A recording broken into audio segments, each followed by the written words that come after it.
How many did he say was in the party? 6, right? Why? Who's this? Lions. Oh, Jesus. It's a trap! Here on Movie Night Extravaganza, we're all fans of big swings, movies that try to do something different, even if that means throwing everything against the wall in a frantic motion. Antonia Bird and Ted Griffin's 1999 Western cannibal satire, Ravenous, is one of those big swings. Ravenous is one of 3 screenplays that Ted Griffin sold to studios in rapid succession in a week. Griffin loosely based the idea on a crazy pair of cannibal incidents in the American West. The one everyone knows is the Donner Party, a group of 87 settlers who were heading for California. They instead became trapped in the Sierra Nevada during the winter of 1846 to 1847 and began to starve. They ate horses and oxen, then dogs, then the leather and rawhide from boots and saddles and belts. As members of the group began to die of cold, sickness, and starvation, some members of the Donner Party began to eat the dead. And then 2 Native American guides were also killed and eaten before half the group was finally rescued. A similar incident, 3 decades later in 1874, the Colorado Cannibal incident, involved a prospector named Alfred Packer, who had been guiding a 6-man party that got lost in the San Juan Mountains. Originally, 12 men had set off together for the Colorado Territory to look for gold after they had met a young man named Alfred Packer who claimed to be an experienced prospector and guide. They headed down the Old Spanish Trail, nearly starving in the process, as many of the men decided that Packer was a fraud who knew nothing of the area. The 12 men split into groups, Packer leading one, Bob McGrew leading the other one. Packer's group were last seen on February 9, 1874, after leaving a friendly native chief's camp they had stumbled on. The chief had warned them about the conditions in the Rocky Mountains, especially the San Juan Mountains, higher and more brutal.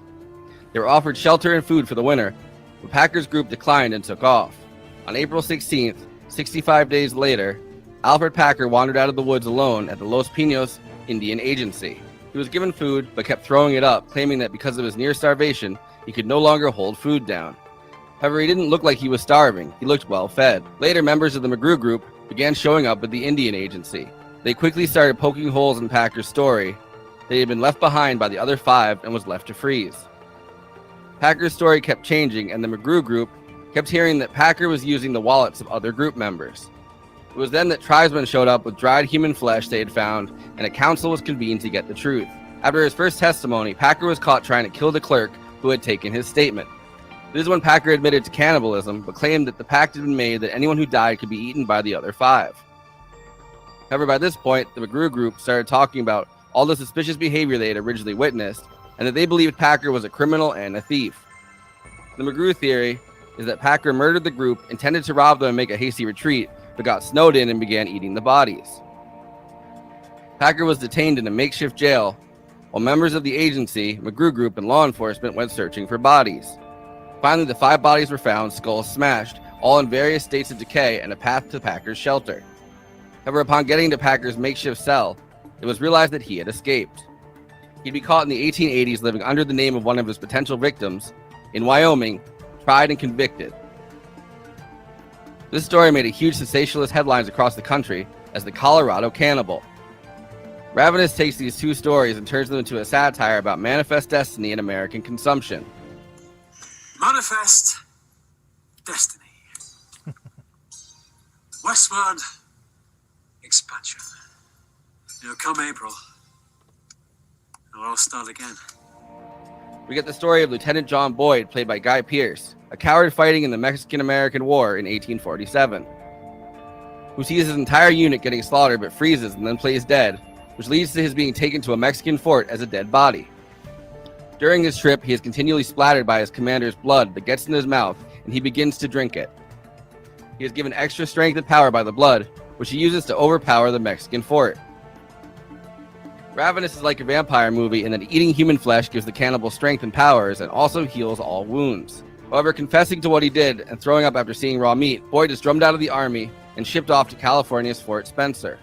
Fort Spencer is an outpost manned by losers and rejects like the very creepy and skin-crawling Colonel Hart, played by Jeffrey Jones, David Arquette, Jeremy Davies, Neal McDonough, Stephen Spinella, and the Native American actor Joseph Running Fox, as well as the excellent Native American actress Sheila Tousey, are all employees of Fort Spencer. Stuck in a cave, starving and running out of horses, oxen, boots, and belts, the party turns to eating the dead. And then Calhoun claims Colonel Ives begins eating the living too. You said that afterwards your hunger was different, that you felt wanton. Yes. Did you feel it all physically changed? Stronger? I seem to remember something like that. A certain virility. This sets up a search party where the Fort Spencer crew are led by this cannibal to find Ives and his wife in the cave.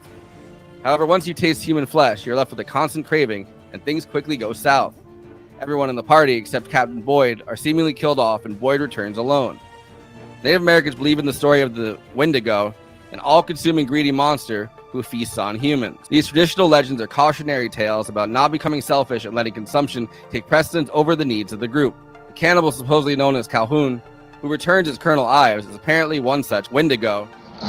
Wendigo, Tanu Liunil Mushka Lolishke. Ojibwe Tano Dahamado Klogashli.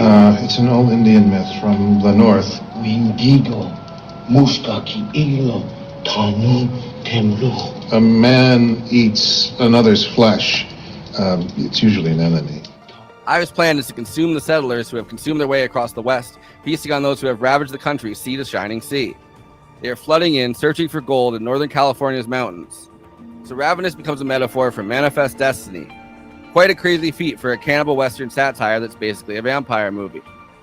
Unlike all the other movies that take place in California, Ravenous was filmed in Slovakia and Mexico rather than California. Antonia Bird was the third director after Macedonian director Milcho Manchevsky and Raja Gosnell both began work that fell through. This may explain why this film feels like so much was thrown at the wall. By the time this film was finished, it had a budget of $12 million, and 20th Century Fox opened it at 1,040 theaters. It only recouped $2 million by the end of its theatrical run. Ravenous left me flat. I loved Ravenous. I loved the way that Antonia Bird, the director of this film, made it look so cold and wet and dark. I didn't mind the dark.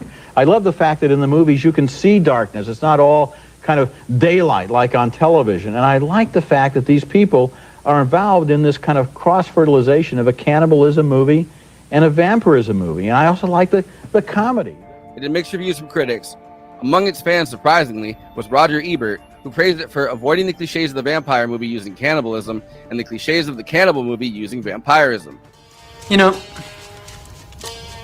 Ben Franklin once said, "Eat to live.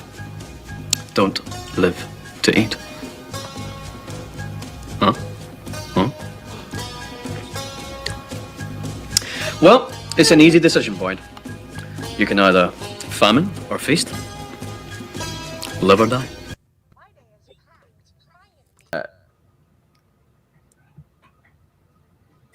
Please like this video and subscribe to Movie Night Extravaganza YouTube channel.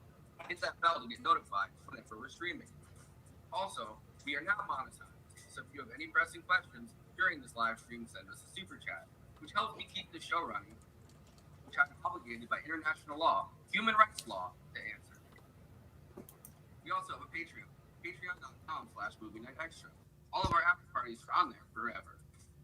We also have a new Discord and a Letterboxd HQ account, so those are 2 more places to follow along with us. Links are in the description. Okay, let me introduce the panel. Conan Neutron, host of Britannic's Reversal, co-host of Movie Night Extravaganza, and frontman for Conan Neutron and the Secret Friends, neutronfriends.bandcamp.com. Kristina Oakes is streaming on Twitch at Cosmopolitics, twitch.tv/Cosmopolitics. Also recently joined YouTube. She's on Twitter, Instagram, and Facebook at Cosmopolitics. Send her some subs on Twitch and send her a coffee. KT Baldassaro is an actress, director, and writer who wrote and co-directed and also starred in Girl in the Basement, along with appearing in quite a few horror movies. You can also catch her voice acting in the scripted podcast series, The Star Wars Foundation, an audio drama set in City of Superheroes, wherever podcasts are listened to, and her new film podcast, What If I Don't Like It? New episodes bi-monthly, as well as on TikTok at Movie Runtime. KT is also joining the Movie Night Extravaganza crew as permanent co-host as of tonight. I, of course, am your hungry host who has tasted human flesh that's not going back, Forrest Miller. It's nice to meet you. All right. There you go. Still time to reconsider that decision, KT. Yeah. You know, sometimes a ghost gets in the machine and, you know, you get a little bit of a curse fit. This is what I get for doing that video where I look like a CGI robot. The internets are coming for me. They're like, I'm gonna blame the DDoS attack or whatever the fuck Elon Musk said to blame his problems when he was interviewing Trump, and they like it's the also, we've been DDoS. Democrats are trying to take me down. Also, now's the time to get back on Twitter because ever since Brazil they banned Twitter, it's so dead and quiet on Twitter now. Because Brazilians, you were holding the load on Twitter, man, because they did all the pop culture, movie accounts, and shit like that, all the fan accounts. Yeah. Really? They were that's hilarious. I'm just imagining like so fucking Brazilian guy with like the green and gold fucking face paint, and he's like today we found out that Timothée Chalamet is starring as Bob Dylan in a new biopic. Here's the pictures or whatever. Yeah. I don't know. I'm still not going to get back on Twitter. Yeah. just so you know. But, well, just so you know, it was being on Twitter is what got me the Adam McKay follow. Okay. Right, and therefore, he's coming on Movie Night Extravaganza in November. So you can just be our liaison to Twitter. Yeah, great. Yeah, pretty much. I was gonna say as long as I don't have to be on it, it's like TikTok, right? I'll be the TikTok liaison. She'll do Twitter. Yeah. I'll be the I don't know. Honestly, I think KT and I would do a good side hustle podcast together. I had a great Telegraph joke, but I guess you're just gonna walk over it, so that's fine. I feel like you're the Blue Sky guy. You've got us on Film Sky. Sometimes I feel like I'm the only guy on Blue Sky. Am I right? Hey, everybody. Well, no. Now all the Brazilians are on there. Apparently, it's huge. I'm not even kidding. There was a bunch of people trying to fucking suck off the Brazilians. Like they were all like, "Hey, I love Brazil." Yeah, like they do allow explicit content. Metaphorically, like they were all like, "Hey, I love Brazil. Brazil's my favorite place. Can I get some followers, please?" And everyone's like, "Yes, as long as." Speaking of porn, this movie's kind of Were we? Now I do. Speaking of sucking off. Yeah. I think I will put a preface here that the reason I saw this movie was not because I don't love Robert Carlyle so much that when I saw it in the 99-cent bin, I was like, I wonder if we'll get any shirtless Robert Carlyle shoulder. And then he just had blood drooling out of his fucking mouth, and he's like, "You're like, It's an interesting pick. Go ahead. Yeah. No, I watched an interview with Craig Ferguson today when they both are full Scott. And they're going back and forth about fucking how much they love living in Glasgow. Yeah.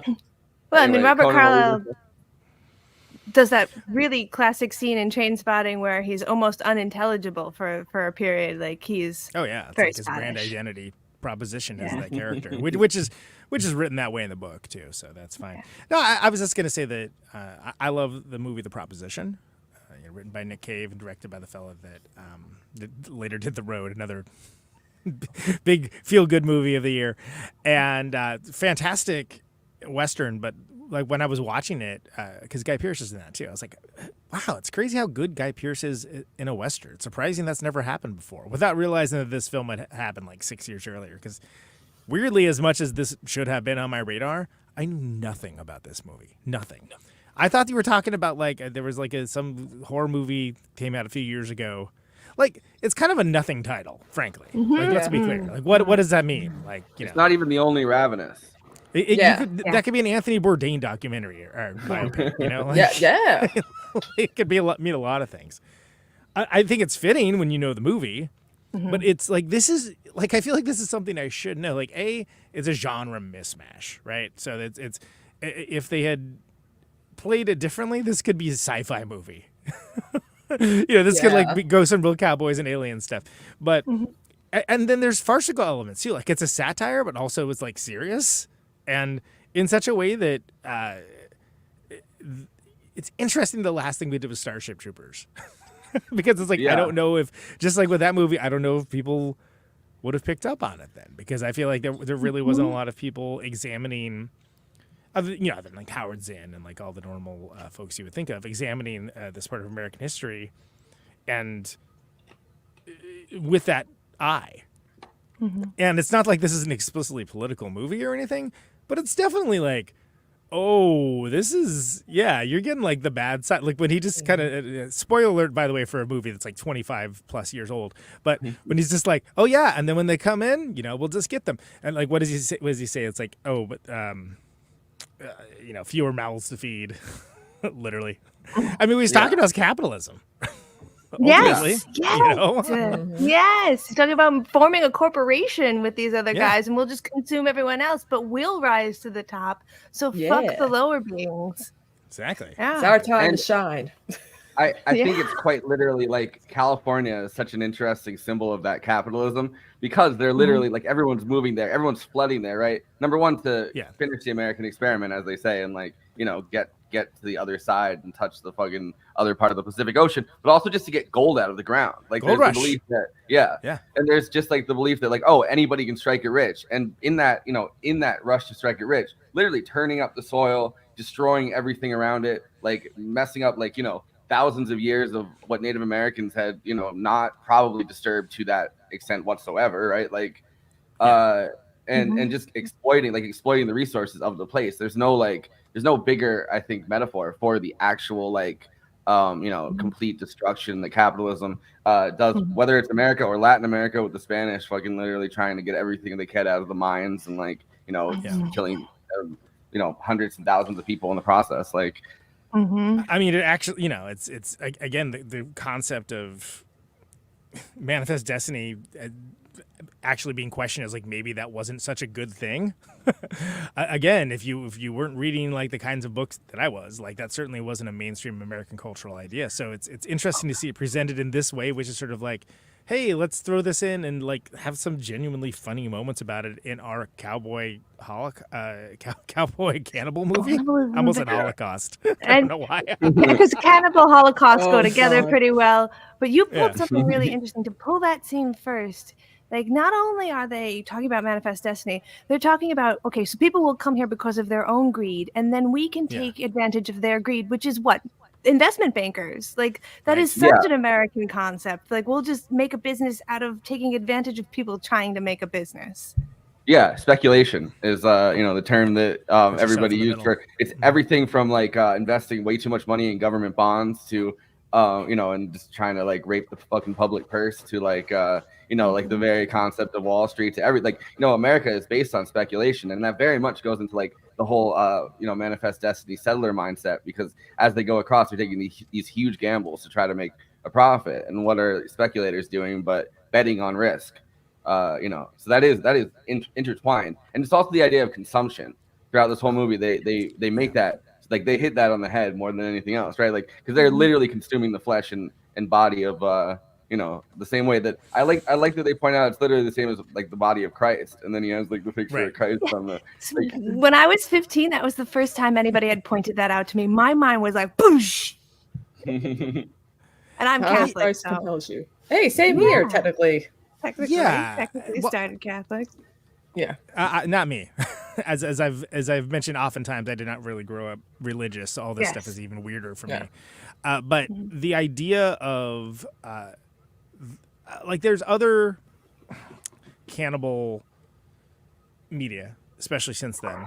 I'm thinking of the Brian Fuller Hannibal series, which is taking a new take on it and not just doing an Anthony Hopkins redux with Mads Mikkelsen. And there's a great amount of stylistic. The late great Hannibal Lecter. There it is. Okay, definitely worth interrupting to get that in. The homoeroticism in that, right? Like we're sort of like associated with it as being like a sexual, like foreplay, almost to a certain degree.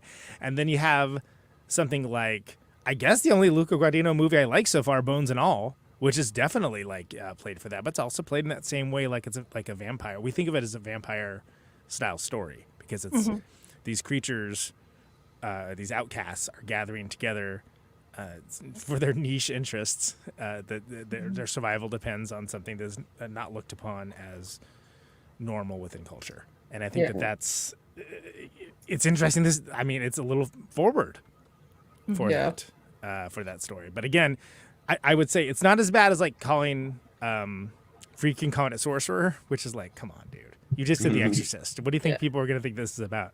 But I think calling it Ravenous didn't do it any favors. I don't know what I'd call it, but I'm feeling absolutely ravenous today. I just don't feel like it's a very evocative title. I'm feeling ravenous in the Chili's tonight. There's something inherently sexual, and we'll talk about this during spoiler alert for next month. We're doing our vampire movies, and we'll talk about this, I'm sure, endlessly. Right. But like, there's something inherently sexual, starting with Dracula, in like the concept of the vampire. Like, it's always a sultry looking older man that usually bites the fucking neck of like a young in her prime female. Like, that's the image we think of. That he invites back to, and it's the same thing with like it also goes to like the concept of like virgin blood. Like, vampires love that shit. Yeah, well, it's they drink it up. It's a metaphor. It's that, and KT might know this too, but it's a like vampirism is almost a symbol for losing one's virginity too. Right. Yeah. Mm-hmm. But my English teacher told me that. I was like, that does make sense. Corrupting. And it's interesting that, like, to a certain degree, that's a concept that's kind of faded and come back over the years. Like, if you look at Count Orlok with Nosferatu, he wasn't like a sexy vampire. He was a freaky. He looked like a bat. He looked freaky. Yeah. Yet you look at like Bela Lugosi and it's like, oh no, he's like this kind of interesting. That's the sexy vampires, and those are the homely vampires. Yeah.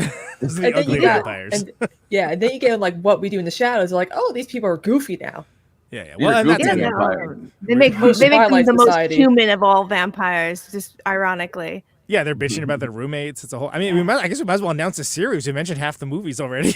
Yeah, I did. And then wait a minute, they make an Abigail reference. But then, like the thing that a lot of people remember the most that isn't Keanu Reeves is that in Bram Stoker's Dracula is like it's just back to needlessly horny again. Back to needlessly horny. Yeah. Well, Dracula is he's the most needlessly horny of the vampires, I think, right? Like, I mean, yeah. Also, too, we're not going to admit Dracula 2000. Remember that? Weird success. I have no idea what you're talking about. That never happened. Congrats to KT. I think it's so damn interesting that you guys are like picking up on the vampirism so much, because like you're saying, in literature these are key elements of why we would go and turn to vampires, but it almost is like a Venn diagram where you start to turn away from it. You're like, yeah, it's a little homoerotic in certain points and definitely with the bear trap at the end, but like it's not full as far as like Dracula is, where he is using his sexuality to bring you in. It's way more what you know to be the Wendigo myth of consumerism and saying consumption and greed and this need to just keep putting things in vampirism political. Yeah, it's like Popeye if the spinach was human flesh, right? Yeah, it's still vampires don't gain the powers of those they consume. That's a Wendigo specific thing.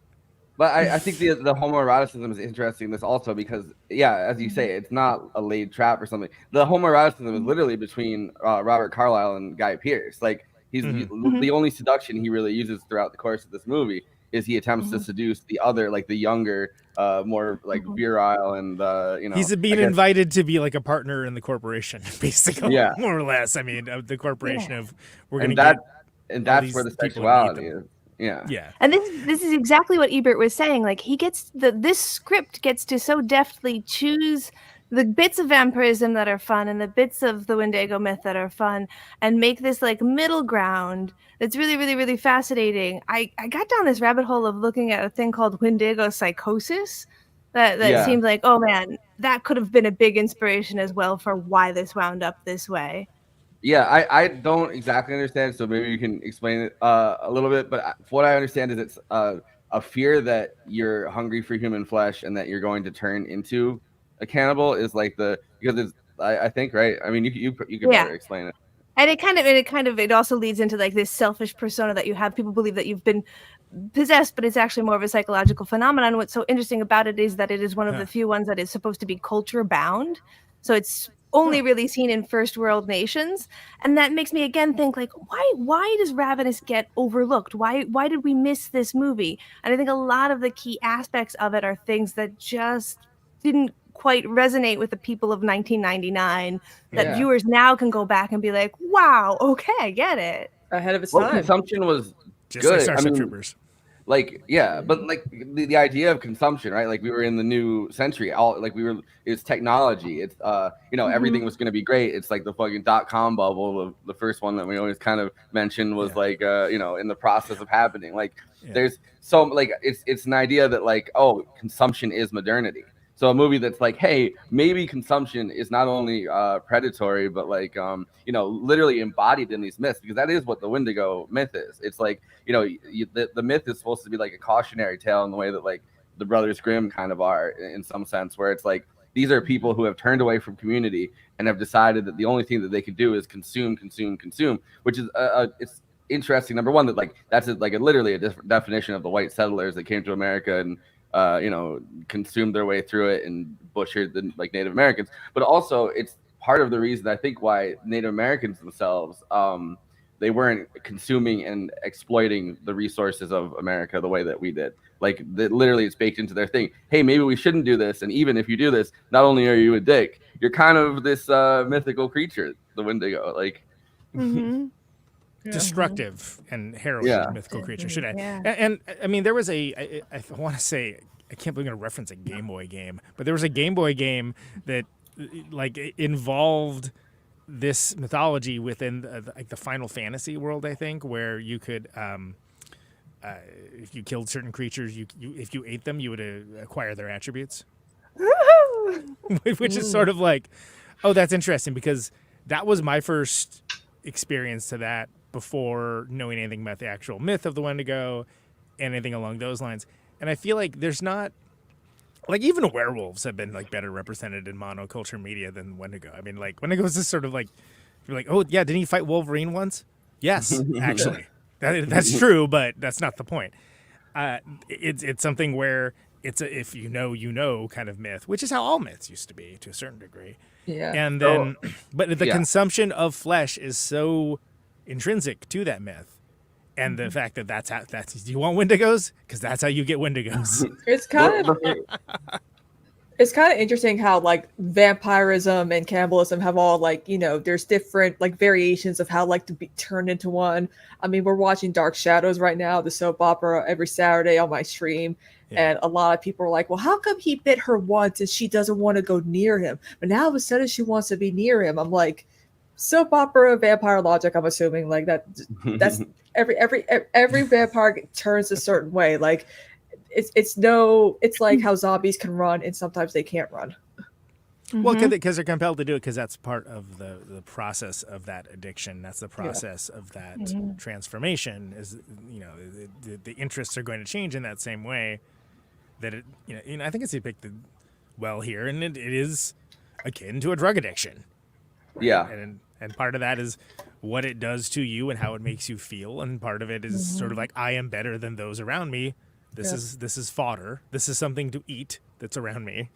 Yeah. But then after a while, food in your area, Right. Yeah. Yeah.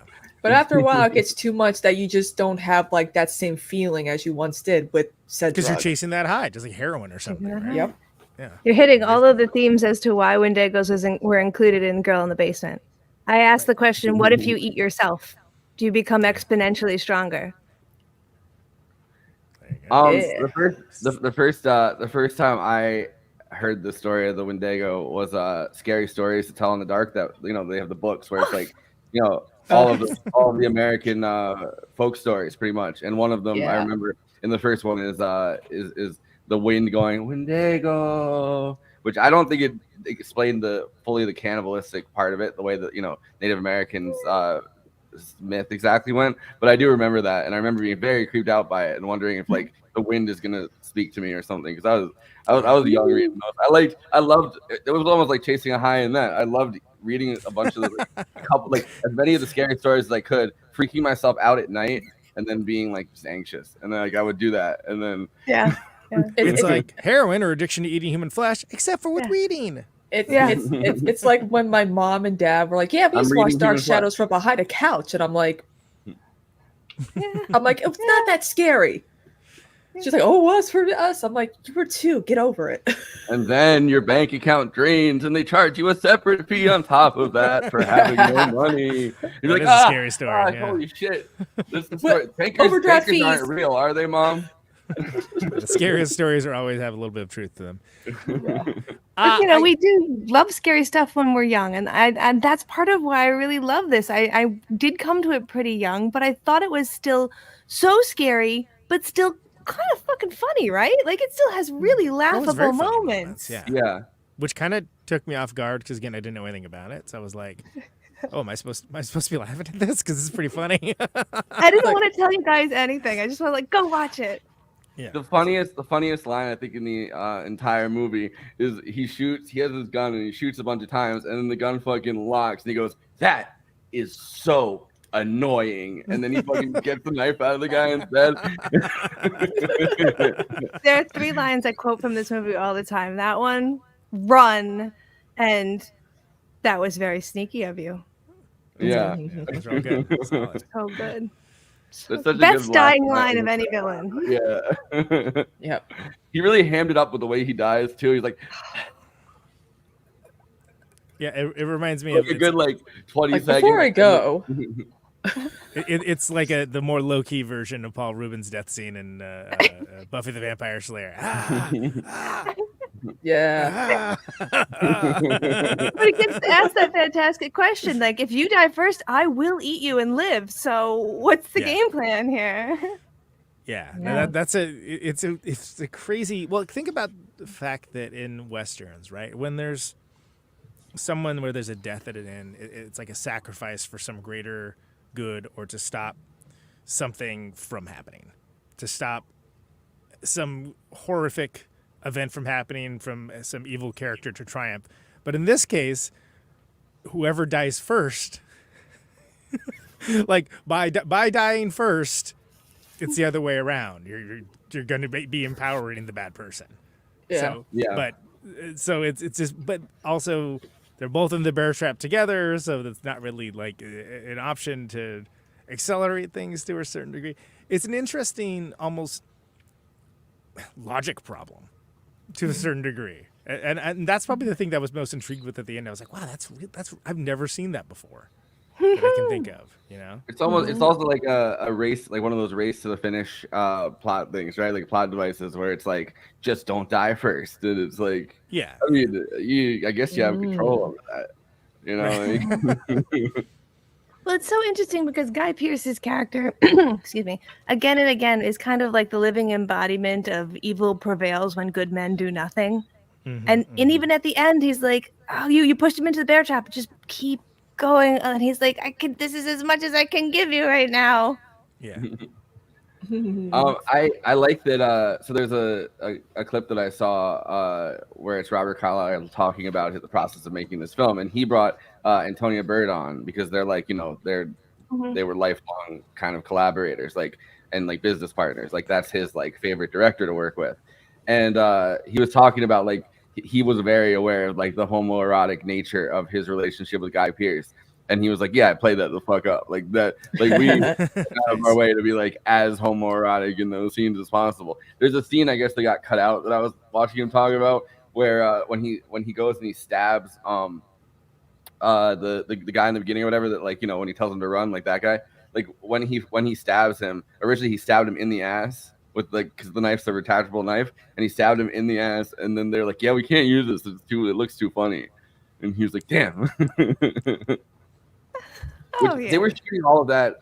They were shooting a bunch of that on his birthday, apparently. Like, his like I guess they started shooting, and I think they started with the scene where they put him in the bath and they're, you know, like they're cleaning him or whatever because they found him outside, and that was all of that was like his birthday, I guess. Okay. Well, What a nice day, spa day. Yeah, they originally had a director. They started 2 weeks and then replaced him. Mm-hmm. Yeah. And that's why Antonio comes on as a friend of Robert Carlyle to kind of save the film. Yeah, Who was the original director? Yeah. So can't pronounce, but it starts with the M. Their last name, I think. Both names. I said it in the. Yeah. I mean, now I gotta look it up again, but I said it in the. It took a while. I'm gonna say in the intro, I blocked it from my memory as a traumatic event. Get some EMDR. Well, but it's good. But the director who did do this, though, what I like about her is that this is the American West, like the folktale of the American West, told by someone from a different country. And that's not something that happens very often. Like even The Proposition, which I love, it's about the Australian West. And like it's very good. It's maybe one of the best movies about that. And then like all the Leone movies, like I guess it's supposed to be the American West. It's like this crazy alternate dimension that like has its own rules and, you know, doesn't have any bearing on actual geography or real life events. So it kind of has its own logic. But when things are very reality based, it's usually American film director. I mean, the John Ford, like John Huston, like all the Johns and everyone else that's not named John. I mean, even when you have like stuff like the more recent, like the Coen brothers one that they did some time back. Buster Scruggs. Yeah, you get like sort of like a bit of a satirical take, but it's coming from the take of America, looking back at American history, and in some cases referencing these earlier forms of media. Milcho Manchevsky is the original. He's a New York-based Macedonian film director, and then there was a second. There was a second one that they briefly hired after him, where wasn't saying this. I don't know. There was a second one that I think was they replaced it with Raja Gosnell, who the guy from Big Mama's House apparently. All right. They hired the guy from Big Mama's House that directed that. After that, and then that fell through very, very fast. Okay, now wouldn't mistake that for a Cannibal movie director. Yeah, I don't know.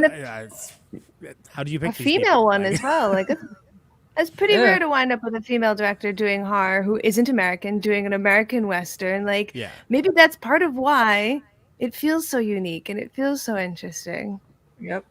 What was that? So that was because Carlyle was like, "Hey, I got someone," or is that? Yeah, he was like, "We need this to get filmed, and if we don't get the director in after 2 fails, it's gonna bottom out." Yeah. Right. Yeah. Interesting. I like the idea that Big Mama, like her thing is that she got that big by eating people. Like she's a cannibal. That's the. Look, we can write that movie. Don't sell it to this internet for free. You keep that to yourself. That's the DM, yeah, guys. But yeah. So Antonia Bird is.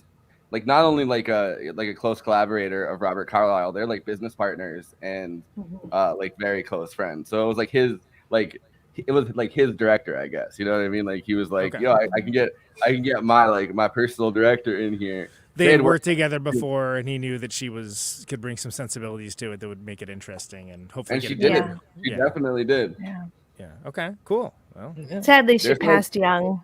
Which is a real bummer. But as someone who was young, look, this is a female director. This is really inspiring. Yeah. For like a mostly male cast. Like, I mean, you know, besides Martha, you know, that actress is excellent. Who barely talks, so we don't know if it can pass the Bechdel test or not. It definitely doesn't pass the Bechdel. Mrs. McCready was dead and never met Martha. Right. That was actually supposed to be a dude. That was supposed to be a male character in the original script. They had to get some of that feminine energy in there. Mm-hmm. Well, I was She's gonna ask, our would they have final been girl. friends? Who knows? Who knows? Probably not. It probably wouldn't have been friends. Mrs. McCready seems like she was there to settle. Yeah, she's probably racist. Yeah. Let's be honest. Time period, everything like that. Mm. But I do You're love that. bringing who into the cave? Look at the end that Martha, it's when she looks in there and she sees Robert Carlyle and Guy Pearce, and she just like walks out. She doesn't even get a horse. She just walks out. She's like, To be fair, Raja Gosnell had not yet done Big Mama's House at this point. Yeah, so it's would've been- next year after this comes out. So, But I wonder he if- had done Never Been Kissed. So there you go. Oh. Perhaps. Oh, okay. Never been kissed, because if you kiss, everyone's afraid that guy's gonna eat. That guy's gonna eat the person that tries to kiss him. So. Well, exactly. Yeah. Every one of his movies is a cannibal movie. It's a secret cannibal movie. For secret musicals, this is different. So he let's also talk did about Home Alone 3. Ooh, wow. Ooh, my favorite Home Alone. Oh. Rating of 4.6. He's home alone because he ate everybody else in the house. 4.6 out of 10 on IMDb. He ate the burglars. Yeah. It's higher than The Watchers. I'll give it that. Now I want to see what the Letterboxd rating is, but yeah, that's my own personal edification. Let's see. KT, what do you want to talk about? 2.1 on Letterboxd. 2.1 Letterboxd, being earnest.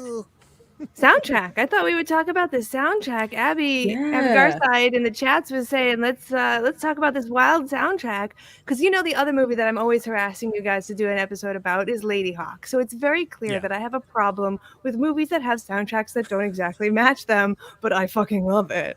Yeah. So this is Vibes are off. Damon Albarn of Blur or Gorillaz, both. Depending on how you want to be. I knew him as Blur, and then at the new thing, Gorillaz, after he did the thing with Dan the Automator, and Michael Nyman. People thought those were monkeys that were gonna come on stage or something. You're like, we did not know it was the guy from. And it's a real leopard who can't hear you. Yeah. I saw their music video, like one of their music videos after 9/11 that blew up because they weren't really doing anything besides playing music videos on MTV, and I was like, how is a band like this possible? They draw them. Yeah, well, that was was that the do do do do do do. I forget what it's called, but that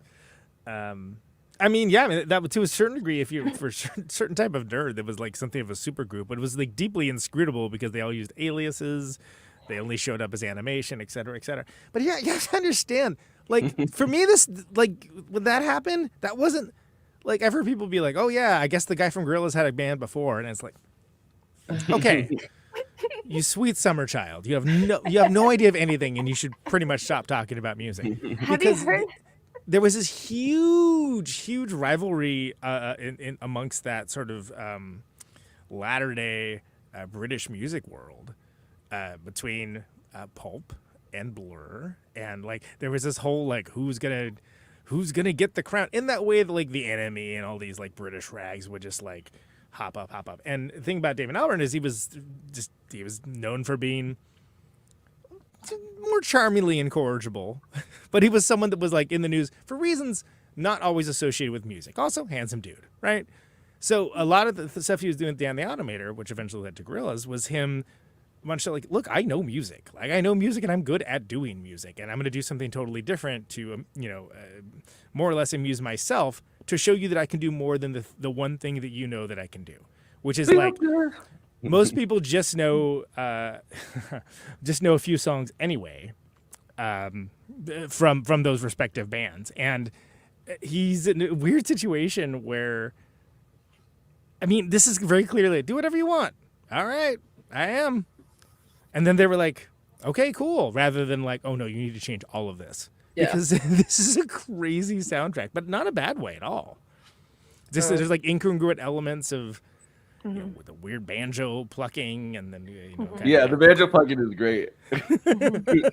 I think that's the cave scene with the music that's pretty intense, and then the banjo I think is what really sold me, because at first watching the first half hour, because I went into it completely blind, and KT, you obviously you were the one that said you guys should we should cover this one, and then Kristina, you hadn't seen it right until Yeah, I've seen it until like I was like, whoa. Conan bringing back the Britpop Wars of '95. I was there. I fought with honor. So I went into it completely blind, except knowing that it was like a cannibal western like satire, right? Like that's really the only. I knew that it was a genre bending thing. I was genuinely surprised to see that Damon Albarn was him and the other guy, because like Michael you Nyquist. understand too, when they came out with Song 2, which is more or less their version of a Pavement song. Like, let's be clear. But is it great? Yeah, it's catchy as hell. But again, he was like thought of only as in this pop space, and he desperately wanted to show like, I can do more than that. And so it's crazy. It's crazy to be in any situation that has a soundtrack that's like really kind of like off kilter and strange, because the world of movie scoring is it's very conservative. It's almost reactionary. Frankly, somebody will do something and it'll be successful, and then everyone will just copy that. It's really pathetic. Yeah, exactly. No John Williams.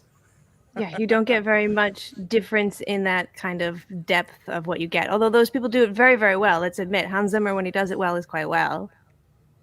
Yeah. It has happened, yes. But I think that if you so rarely get something where, like, think about The Third Man and the zither, right? And some people are like, I hate the zither, too much zither, like all these another reviews. Great choice for me. Yeah. Because that movie can be kind of insidious, but sort of like, menacing. Yeah, I think insidious is a good little word. Insidious. More Wells part, at least.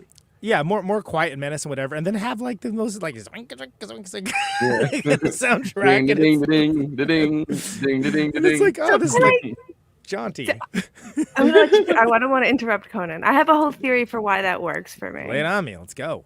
So these are both horror movies, and like what is happening here is there's a lot of humor used at the exact place to give you a little bit of a breath, so that you can continue being scared, and that levity comes in the soundtrack, and they're like, oh god, it's a little bit, we are being chased by a cannibal, but this is going to be a 6-minute chase scene. Laugh a little at this banjo, but also you are still being chased by a cannibal, and that's also in The Third Man. Like, there's high stakes, but also and like it just washes my soul over and over again, and laughing and then being scared, and laughing and being scared, and this dichotomy is the delicious flavor for me that as a director I love it. I just want more of that in my life. That kind of goes back to Clockwork Orange, right? Singing in the Rain. Of the whole, the violent action on the screen, and then one of the most beloved musicals of all time being like appropriate as a diegetic sound. Yeah. They were talking also a lot about Friday the 13th and like that kind of horror movie for the actual chase scene, with Robert Carlyle, and they're chasing him through the woods and he's chasing the other guy through the woods, and they're talking about the fact that those guys always just kind of get up. Like they die and then they get back up. Like, you really can't get those guys to go down. And they're like, yeah, we want to like kind of homage that with our with this crazy Wendigo. Yeah. Which sounds and they'd be running so fast, and then they'd be going like so slow, and I'm like, how the hell do these slow villains like Jason catch up to the people that are running a lot faster? I'm like, dumb teenagers, I swear to God. This inexorable, almost like stress dream where like, you can't be in the kitchen, I was just in the living room.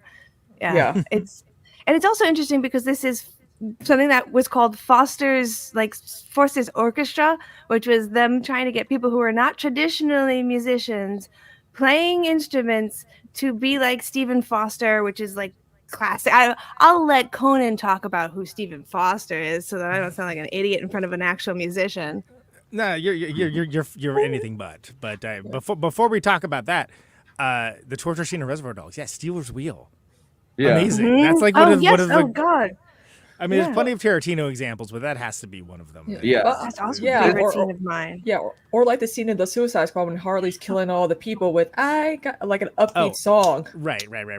Yeah, this movie's use of the soundtrack in some ways kind of reminds me. I don't know why this was invoked for me, but like the first thing that I thought of was Django Unchained, kind of, where it's like there's a extreme dichotomy between what's going on screen as a period piece, and then like a well done period piece, and then there's either like Rick Ross or like some kind of crazy. I was thinking of the Rick Ross song especially, but but like in this is kind of the same. Like there's a very modern set of like a hip hop kind of percussion, rather throughout than the- like a Stephen Foster kind of song. Which again, just since I was tagged in on it, like he did like think of like Old Susanna and like Camptown Races and My Old Kentucky Home, like all that kind of Beautiful like, when you think- Dreamer. Yeah, all of those like songs that we still know today, but like and he did lots of minstrel stuff too, by the way, which is I was maybe gonna not say as the popular. kind of songs you can put shoe polish on your face to sing. But I think it's there is a rich tradition of a scene, especially a well composed scene, hitting different when the music is something unexpected. Like it makes you focus your energies in a different way. And it challenges you to think about the emotionality of what's happening rather than, you know, like that's a jam or Well, and I think 1800s were crazy, yo. The banjo, the banjo part of it works really well because I mean, like Because it's even an looking old at style like instrument, well, but also like even looking at like Deliverance, right? Like the banjo playing in that was used so well to evoke kind of like a feeling, and in the same way, there's almost an over the top parody of that. While they're running through the woods after somebody, and it's like an over like I feel like this movie kind of takes a lot from other movies and like uses it towards something totally unique, but like the like you can tell that it's very inspired by that kind of who would have thought the banjo could be like used for like haunting entertaining music? Right. Yeah. Deliverance. And like there's like Harold and Maude, right? It's deployed incredibly effectively, but it's because of the scenes of what's happening and the emotionality of the story. Whereas, it's not goofy. Like that's the wrong term, but there's something off-putting like about it that is sort of it's sort of like when there's that levity that's sort of so out of place it's almost creepy. Kind of thing. David Lynch is so great at that kind of thing. Yes. Yeah. Like And jingles on his intentionality. face. I'm gonna miss that guy. Emphysema. But yeah, there's a real intentionality in the like choice of the weirdness that makes it less goofy and more off-putting. That really, really fits for it. Yeah, I also think you're like, you know, whether you're a cinema fan or not, like anybody familiar with these kinds of tropes, right? Your brain automatically wants to form patterns and it wants to connect all these elements. Things. Sure, no, absolutely. Well, and so did anybody? Feelings. Has everyone else seen The Piano? Yes. Yes. So Michael Nyman, the other guy, that's his most famous work. Is he did all he was a film composer for The Piano, which is really good. But the sensibility. It's a much more serious sensibility, I guess, right? So, and I like that. Apparently, my understanding of this soundtrack is that they work somewhat independently and then kind of smoosh it together, like chocolate and peanut butter style. but apparently, they both really enjoyed the process and they made something really interesting because you got all these banjo plucking, and then you have like a full orchestra, like. Writing up like and it creates something that's more unique than anything else. And again, as I mentioned before, especially with scoring on soundtracks, people are so conservative and so reactionary about it. They just follow like all these other things. There's a movie I saw recently I loved. I'm not going to call it out because I only want to say nice things, but they did things I'm like, I've heard that in 3 movies in the past 5 years. But that's why I like Ludwig with the Oppenheimer score, because he was like, I based a lot on Cillian Murphy's eyes. I wanted to do like what was inside his head and different little things, because there was always like that heightened sense of like, you know, oh my God, like anxiety. And I'm like, you know, people need to experiment more with, you know, find inspirations in like the strangest ways for like if they want to compose a good like, you know, music score.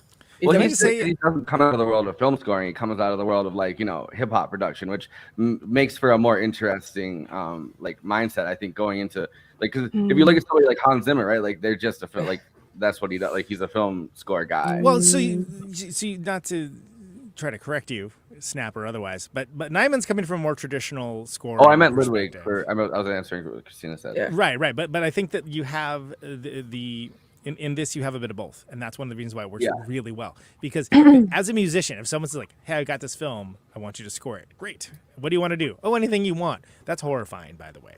That's what you don't want, like, that set the mood for the give me scenes. something cool. You have to like tell me like, well, I think it should sound, kind of like the Searchers or whatever. Okay, cool. Then that's all right. It's like the monkey's paw, like we were talking about in the car on the trip, right? Like you get to do it. Like you're like, oh, I wish I could do a film score, and it's like, oh, you can do whatever you want, and then it's something like this. It's like, oh my god. and I do wonder if a lot of films get caught in the whole idea that when you're making films, you're supposed to put those like tracks that tell people kind of what you want. Oh, it should sound like this song, but we don't have the rights to that song. And so then people are now writing songs for soundtracks that are already meant to sound like songs that already exist, but we can't afford. Fuck that. Like song replacement, and then you have song replacement for the song replacement. I mean, again, we just talked about that. Deja vu. Right? We talked about that 28 days later. Godspeed You Black Emperor, for once, finally allowed one of their songs to be used in one of the greatest scenes in that style of movie of all time. And then they were like, yeah, that's it. You're making a sequel to this? We're not interested in that. So they got a guy to write something that sounded close enough to that to avoid litigation, which was then used not only in 28 Weeks Later, it was used in 70 to 80 other movies, because everyone's like, yeah, we want that. We want to sound like that. And that guy's like, great. Here's where you deposit the money. I thought you were going to say 70 weeks later, and I was like, damn, they're really. But like people only, and then there are people that are sitting there. I agree, Matt. Godspeed are just the best, though. They're just sitting there like thinking that like, oh, this is just composed music for movies. And it's like, well, eventually it was just composed music for movies, but it's literally based off of like a composition from a very strident anti-capitalist like Canadian collective of like crazy punk rock chamber music players, and then if it wasn't for them, you wouldn't have that. If it wasn't for that, then you wouldn't have all these hacks that are just like, oh yeah, I want a scene like that. Yeah. I want to see like East Bay scenes. Okay, well, you can't have that because that's coming from a very unique place. But that's, again, is one of the frustrations of that constant copycat stuff, of which this is not. This is what would this be a copycat of? Nothing. Yeah. Soundtrack-wise, movie-wise, like, love it, hate it, or just be confused by it.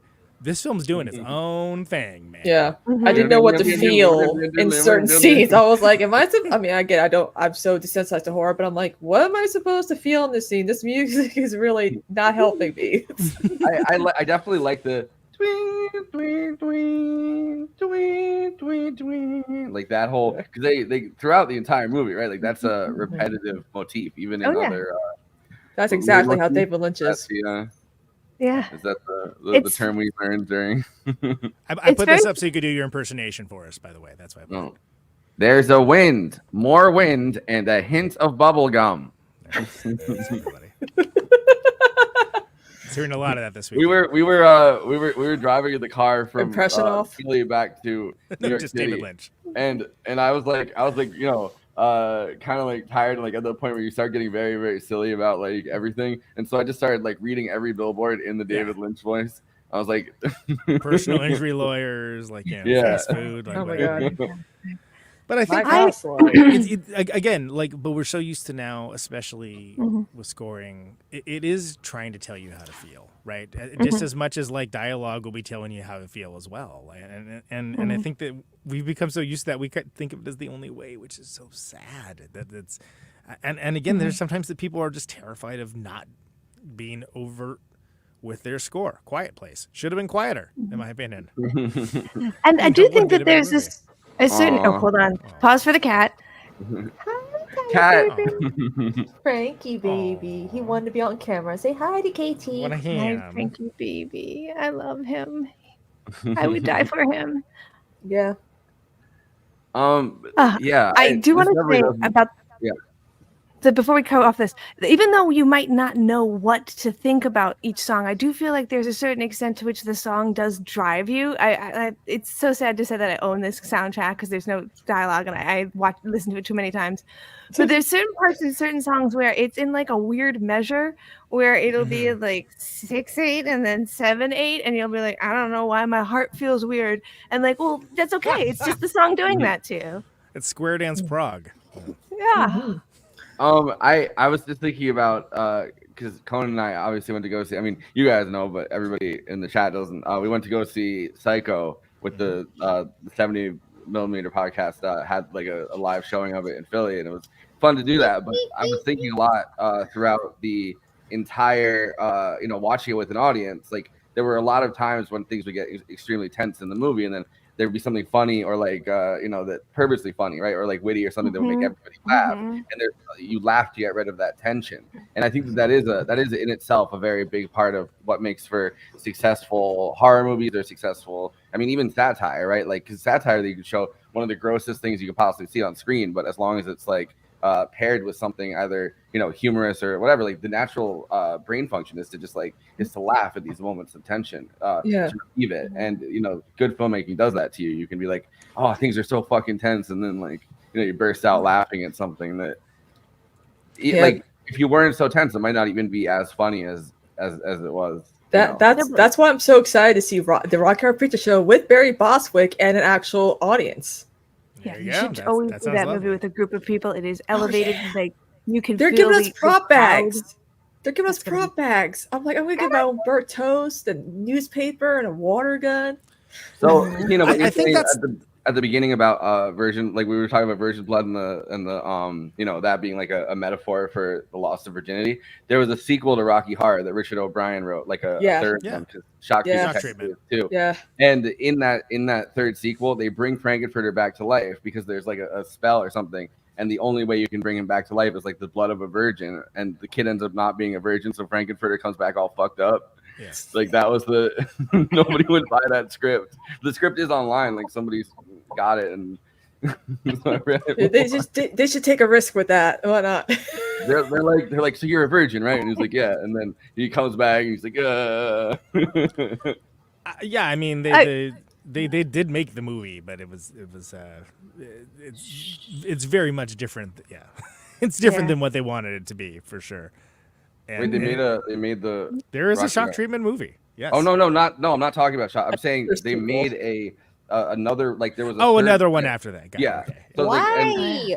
Because Shock Treatment obviously it's not a sequel, it's not a prequel, it's an equal. It's like their thing or whatever. Poor Jessica Harper had to be in that one. That's right. Yeah. I like Shock Treatment. I have it on DVD. But there's a third one, like Rocky Horror Moonlight. I don't know. I don't remember what the name of it was, but there's this like long screen, and it had songs and everything that Richard O'Brien wrote. He was like, I want to bring back Frankenfurter, and it's like years later. Well, I think that you have situations in movies today, lots of horror movies, where if there is humor in it, there's almost like too much, and it's that certain kind of like, winky, nudge kind of, which is just, I don't know. Post-scream. It's enough. It's enough with it. Like it's that's been done to death. That's been, for a while it was like, oh, that's awesome. That's new. Nobody's like done that kind of thing, and then now it's just, it's tiresome. And I think that this is from a different era, right? I still remember like seeing Evil Dead 2 was like, oh, it's a comedy.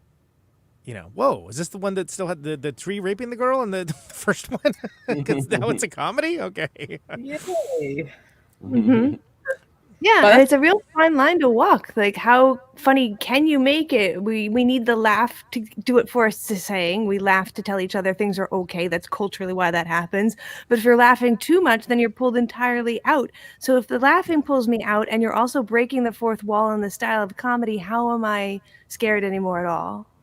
Yeah. Look, it's a piece of crap. It's terrible. Ha ha ha. Come see our movie. That's why I like Us. That's why I loved Us, because I mean there were funny moments. Like the funniest moment to me is when the white couple doppelgangers kill, and she's like, Ophelia, call the police, and Ophelia's like, now playing Fuck the Police by NWA. And I was laughing my ass off, and like, some of the people in the theater were like, you find this funny? I'm like, hell yeah, I love that. It's hilarious. I thought, if I remember correctly, when I saw it in the theater, everyone fucking died laughing at that. I saw it on a plane, and I was like, and I thought Deadpool was a crazy plane movie. That's a crazy plane movie. Yeah. They're crazy plane movies. Don't watch Red Eye if you're sitting next to Cillian Murphy. Don't watch Snakes on a Plane if you're afraid of snakes and you're on a plane. All right, now we're don't watch Ravenous if they're eating cannibals. People in the Wild West. I got nothing. I don't know. Don't go in a plane over the Andes while watching Ravenous.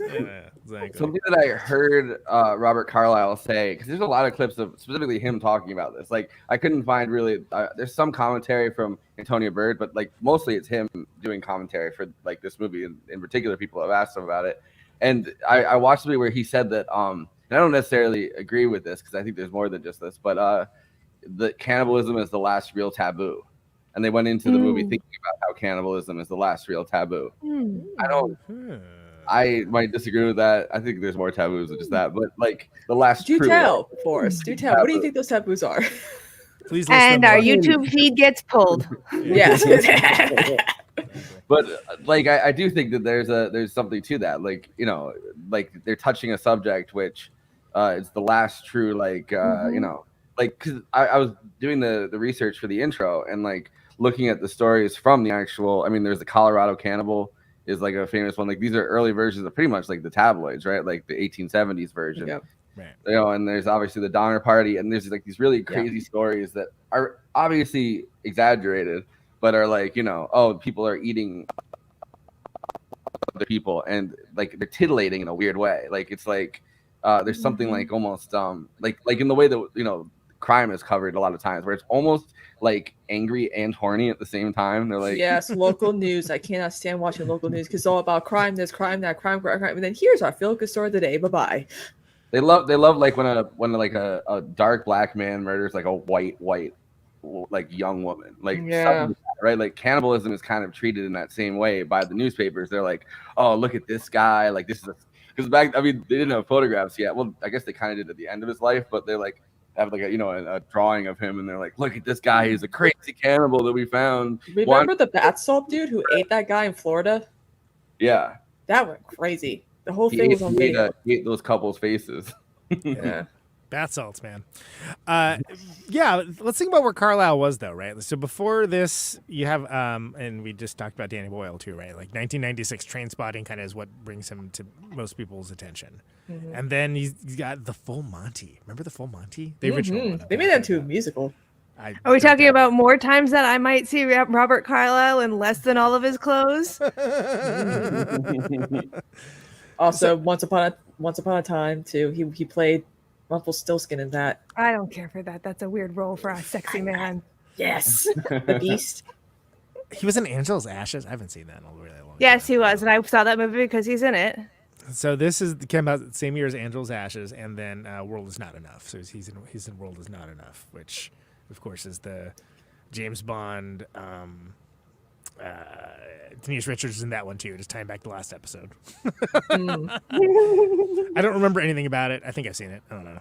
But he's in an interesting time period where he's kind of everywhere. He's kind of everywhere, right? Like he's like a bit of that guy. Like everybody wants to have Robert Carlyle in their movies.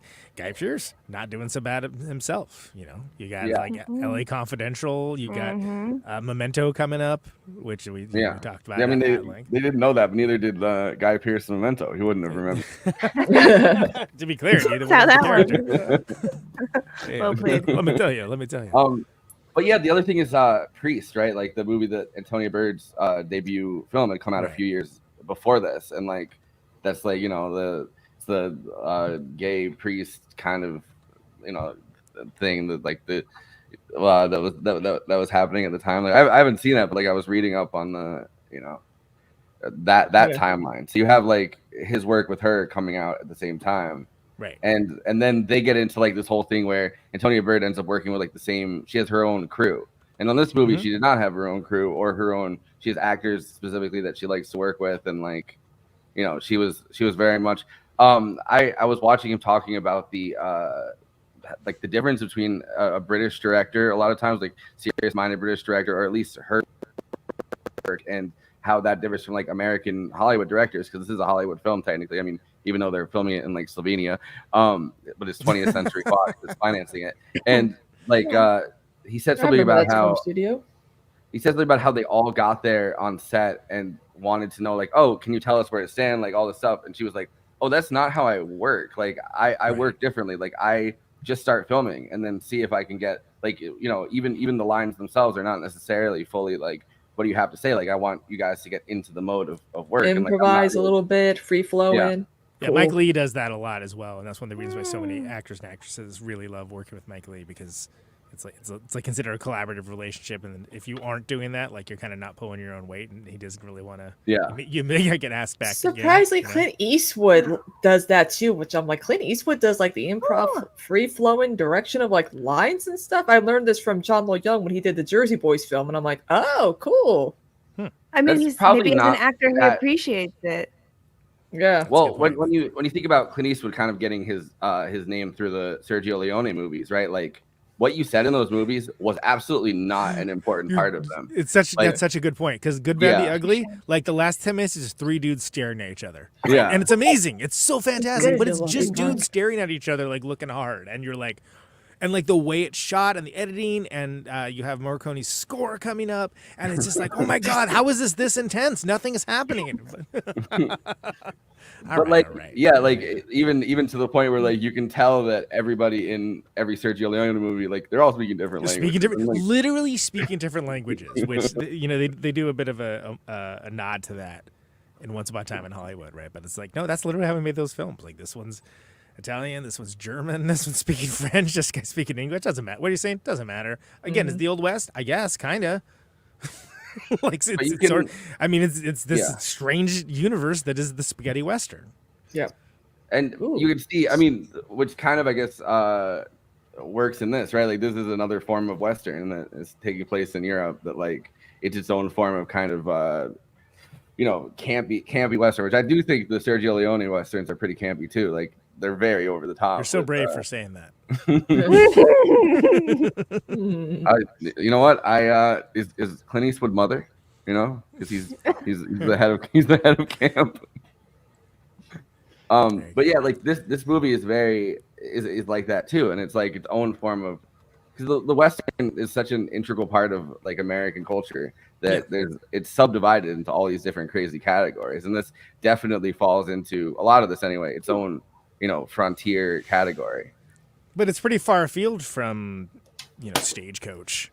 Yeah. Right. Or even any of the John Ford stuff, or, any of that. Like, it's definitely, there's a 90s sensibility that again, I'm disappointed that I only found about it now, because as a big fan of the proposition, again, Australia, not the US, but it has a very different sensibility. And the fact that it's a mean movie where mean things happen. And it's not like Young Guns or Tombstone. Yeah. There's also like the Tombstone. I'm not dissing. I'm just saying it's different. I think there's a pretty common kind of. Young Guns, I mean, you can even see it with like how Tarantino decided to go with the Hateful Eight, right? Like, there is a very Western thing too. Everybody's kind of trapped in a remote location, and this touches off movies as well. Like, everyone's trapped in a remote location by virtue of it being like a frontier place, and they're kind of trapped in that location. They can't really escape, because escape means like what? Like, you're gonna go 200 miles to like the next outpost or something and try to get help, and then you have to come all the way back, and you're not gonna be able to save anybody at that point. Like, so this movie has that in multiple places, I think, which is like, first of all, his story where he's like, oh, we're trapped in a cave, and then I realize I'm trapped with a madman, which ends up he's the madman, which it always is that, right? Like, it's never like, oh, I was trapped with a madman and I only made it out alive, and then it turns out, oh, that guy actually is pretty nice. There was a madman. Like, it's always that guy is the madman. And that's Hitchcock's Bomb in a Room. They're trapped in Fort Spencer. Like, they're all trapped together. There's no escaping from there either. And so it's like a dueling thing where they're both like, he's finding these locations where everybody's kind of stuck together. Which is perfect for a fucking cannibal if you're gonna eat it. Mm-hmm. Well, modern problems require modern solutions. but smarter, not harder. Again, Hitchcock had the whole bomb in the room thing, right? And we were again just talking this weekend about how in Psycho, the bomb in the room is, is this guy gonna get away with it? We know that he's killed Lee, and that no one else does, and it's like the whole time it's like, is he gonna be discovered? And that causes the tension, right? So it's like, okay, so you're with someone, you're in this. You're in this secluded area, and someone is a murderer or a cannibal, whatever, doesn't matter. And like, which one is it? Well, that automatically it's such a classic narrative thing, because it's something that you have little nightmares about, right? Yeah. That, like they make game shows about this kind of thing, like who's going to be the betrayer, like who's the evil one in here, and we've seen that deployed so many times, whether it's like Lifeboat. right? Yeah. It's going on again. I'm just on a Hitchcock tear right now. Yeah. Or like anything in like space or like horror movies, like any genre doesn't matter. It's like the same thing of like someone here is the saboteur and or the person that's going to do harm to everyone else. Yeah. It's Well, also also- very easy. It's easy to film something like that, right? Like, 'cause, Hell yeah, I mean, it is. Hollywood used to have like, they would have their A movies, which are like the ones that are, everyone's having the big budgets for, like the blockbuster before blockbusters, but you know what I mean. And then they'd have B movies, and it's an easy B movie thing. If you get everybody trapped in a single location, and then one of them is the murderer, like that's a very like you don't need that many sets, you don't need that many, you don't need that many props, and it's scary as hell at some points. Like if you can make it right, like, oh no, we're stuck in the thing. Yeah. You know? Well, also too, like with Psycho as well, you can kind of blame Psycho for the whole like men dressing up as women to harm women when they're in the most vulnerable, which is in the bathroom, and there's like a whole history about like transphobia in media as well. Yes and no. That's only for Forrest and I, because we were talking about how much that dude hams it up, and that got a huge laugh in the theater. Where it's like, oh, like a transvestite. Well, yes and no. Yeah, the last 5 minutes where it's the guy, it's a fucking officer Krupke or whatever the fuck is from West Side Story, hamming it the fuck up. Krupp, you. Sorry, in the musical is fuck you, but whatever. Well, but yeah. Kind of trying to get it back on point here. I think that there is something to be said for all that, right? And for being in a situation where your protagonist can become the villain just as much as the actual villain, and it's like on that path, right? Yeah. So and that's the corruption, which shows up so often in Christian mythos.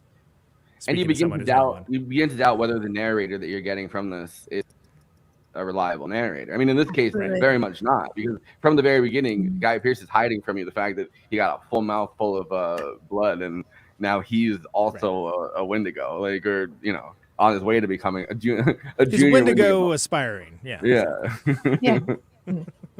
He is possessed by a greed and a need that might take him over entirely.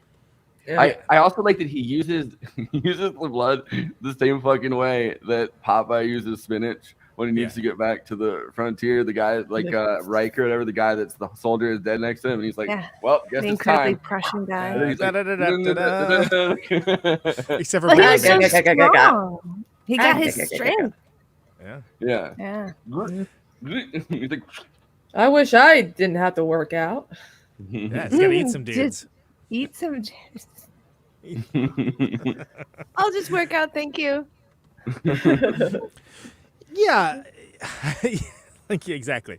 If it was me, I would simply not eat him. Okay, But there's a certain thing that goes to also like why people are so fixated and almost like horny for cannibals kind of stories back then, right? Like, there's a thing like, oh well, what would drive you to eat another person? And there's always like some kind of answer that's something weird, and it's like one of the answers could be like, well, what if eating somebody actually gives you like superhuman strength, and then like you could take over the world, but you have to keep eating human flesh to survive. And it's like, number one, I don't think that is like the reason, but some of that Survival. comes out of a lot of during like the Boxer Rebellion in China, like a lot of there's like a lot of famine going on in China, and American missionaries who got trapped there came back with wild stories about how they had to turn to being cannibals or something. And like there was some famous story about a guy that ended up eating, like a missionary that ended up eating somebody or something. And that was like, he came back and like, oh, well, why'd you eat the person? And it's like, oh, well, like it makes sense, I think, to the mind of a person who's like thinking or who's fixated on that, reading about it, that well, it makes you strong. And it's like, oh, that's all right, that makes sense to me. It's like milk, it's good for your bones. Well, think And about it's Sweeney interesting- Todd too. Yeah. It definitely has a lot of stuff with Sweetie Todd. It could make a very good musical if they could get Sondheim to do it. I would watch that in a heartbeat. But you strike on something very interesting though, because this is cannibalism, and whenever we watch something on cannibalism, we're so fascinated with like Alive and the recent one, Society of the Snow. Because these I are still need to see. people, pushed to having to be cannibals. And like, yes, there is points in which we see that in this story, but we also see people choose to be cannibals. And that's a weird thing for us to see and kind of intriguing and different. like the late great Hannibal Lecter. Yeah, or you see somebody who, somebody who really like one person who says, I can't be a cannibal unless I really have to be, which, a lot of vampire stories are kind of the same thing, like reluctant vampire. And then the other guy being like, no, you should devour people. Devouring people is great. Let's keep devouring. That's literally a plot to the Vampire Diaries too, by the way. Yellow Jackets, right? I mean, there's a lot of modern media. And then the third guy who's kind of wavering, Jeffrey Jones' character at the end, he's like, look, I don't want to do this, but he brought me Jeffrey Jones, the pedophile? Yeah, that was Jeffrey Jones, the pedophile. Who was in this movie? Guy who cracked the walnuts. It's pretty funny that extra creepy. we're talking about this. It sucks movie, he's right? great in this too. Yeah, well, he's great in most things. It kind of sucks that he was a fucking pedophile. Yeah. But like, we're talking about Beetlejuice next week with Eileen, and like I guess it starts with him having been killed off because they're like, we can't have this pedophile work on the second Beetlejuice. So it starts with like a scene of like his funeral or something. Yep. And they make sure that like, oh, that's not a spoiler. Like we know, like that he's dead at the beginning. He's not in this. We're not hiring that guy back. No secret cameo. Don't count on it. A photo. Yeah, and it does suck because he is quite good in this. He does really play that role very well, especially at the end when he is like, this choice wasn't even made for me, and now do I really want this? Well, and then there's, and again, spoilers galore, right? Like at the very end, after the great, stunning choice of like the bear trap, the ending, right, and the whole like take on whether death solves the problem or it creates more of a problem, logic problem. Dude eats the stew, so it's not over, right? It's because it's like now that guy's won too. This, and that goes back to like, it's like now we're in 28 days later. Humans are just parasites, just doomed to repeat this. Like it's too much of a human problem to be solved by humans. Yeah. Well, and it's, again, that's why this is very good at expressing actual human problems in the narrative function of these made up human problems. Yeah, again, it's a bummer that they had to film this in Slovakia. Where was it? It's not the Sierras. I can tell you that. They're different mountains. It's the Tatra Mountains. But I feel like they probably could have. There's nothing going on up there. I was just there, man. Ain't nothing going on up there. They probably could have. I don't know. I don't know why they didn't. But it's cool because there's not a lot of media set there. So I think that's actually very cool. And if there is, it's like, oh, here's some stodgy historical drama where, we're learning the meaning of valor with, Thank you. some real Horizon stuff, This was very much not the information that you were getting out of there at the time, right? No. Like people were not saying like, hey, the Sierra, like the Sierras are a great place for valor. Like you did not get that information until like the mythological treatment of the American frontier later, right? Like as part of like this revisionist American vision. At the time they're like, yo, that guy ate a dude. He was up in the mountains. What happened to all those people he ate? Like, or you get like, oh, like Indian puts curse on frontier person or something, or like, bloody massacre of either, settler or Native American.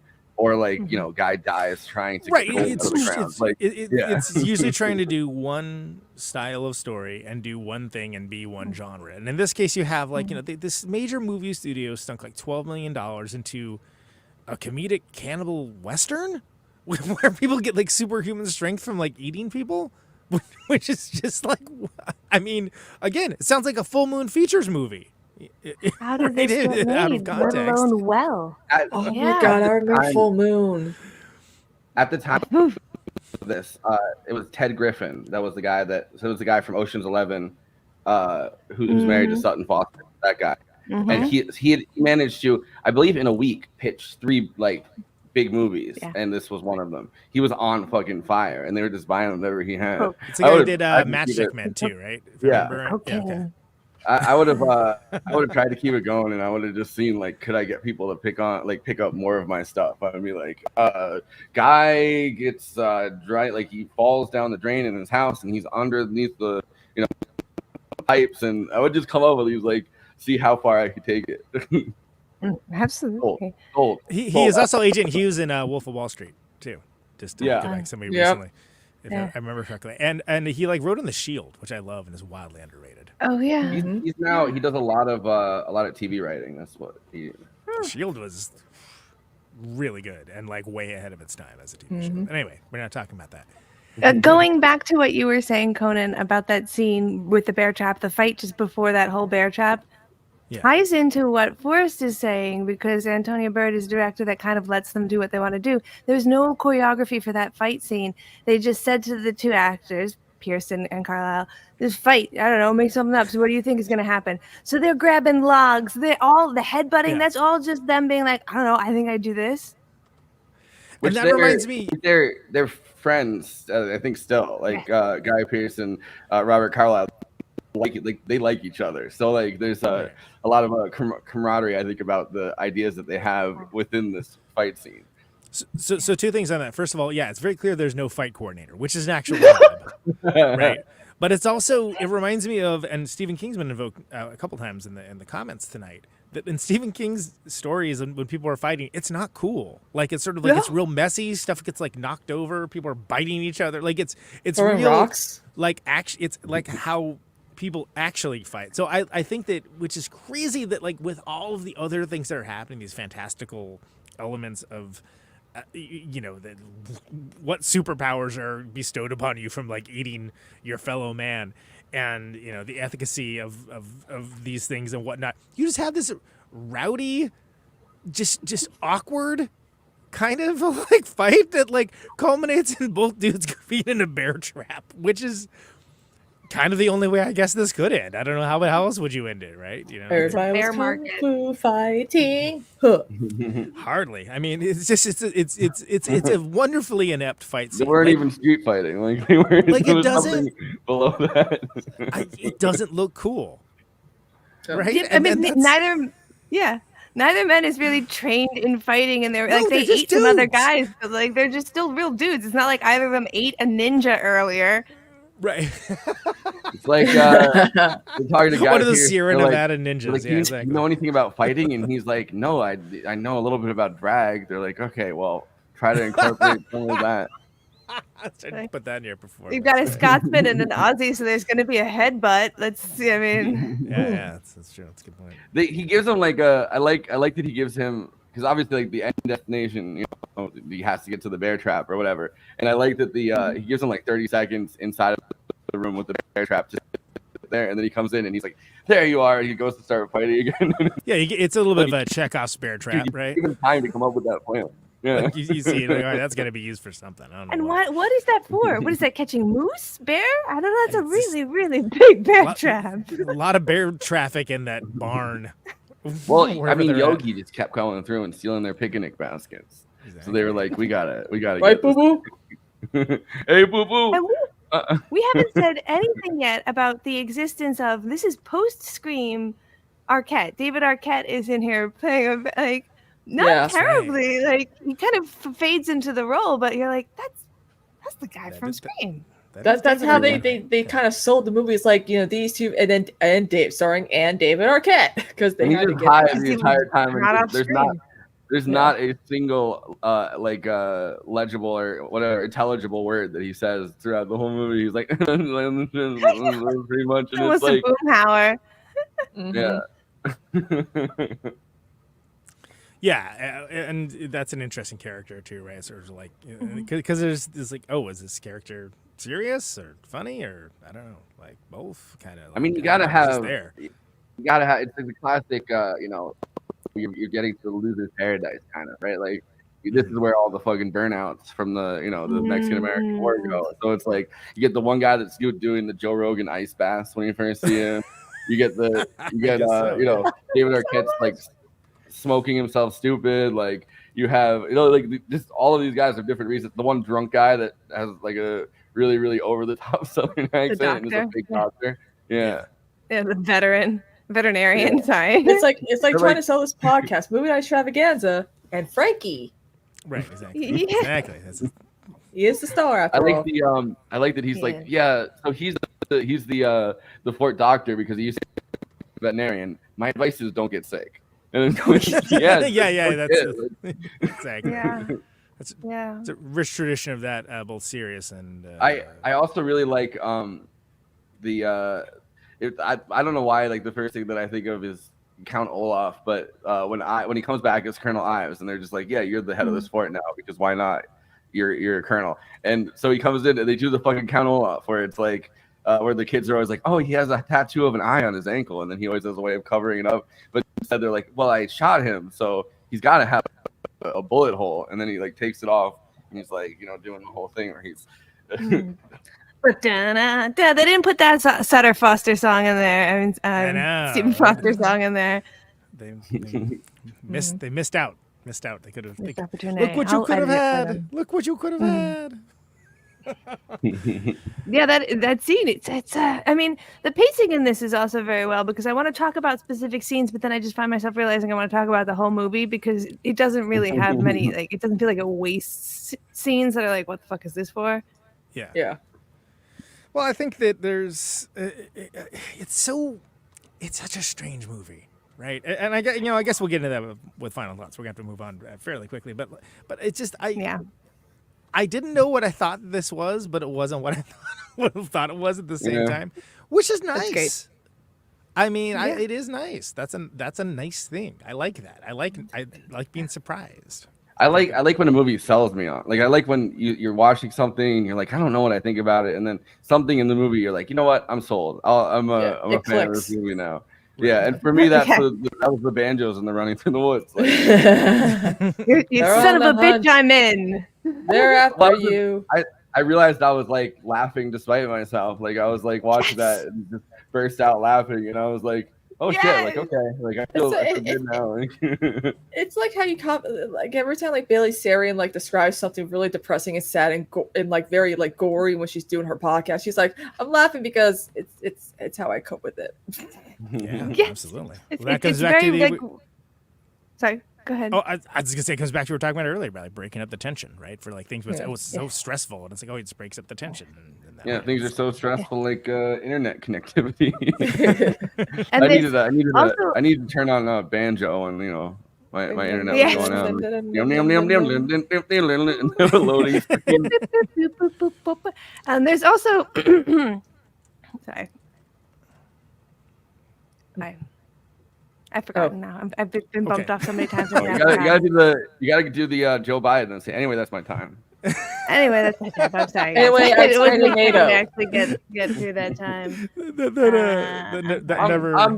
I'm the guy that. Anyway, that's my time. Anyway, I expanded NATO. Anyway, Letterboxd, of course, is a social media site for film lovers to talk at with and to each other about the movies that they love, perhaps the movies that they didn't love, perhaps the movies that they had very uncomfortable thirst posting for about the aspiring cannibals and cannibals in question. Of course, all of this is best expressed succinctly. You keep it tight. It's not just Siskel's and Eberts of the world. Everyone gets to have their say. It's a bottom-up democracy, but you do not want to go over long, which, by the way, good runtime on this movie. Does not overstay its welcome. I forgot to mention that earlier. And that's what you want to do with Letterboxd reviews. If you want to be on this bit, which is the Letterboxd one-liners, these are the Letterboxd one-liners for Ravenous. Let's go. Best American frontier, post-colonial, homoerotic, cannibal, folk horror, Western comedy for anyone seriously considered licking people in their sleep. Yeah.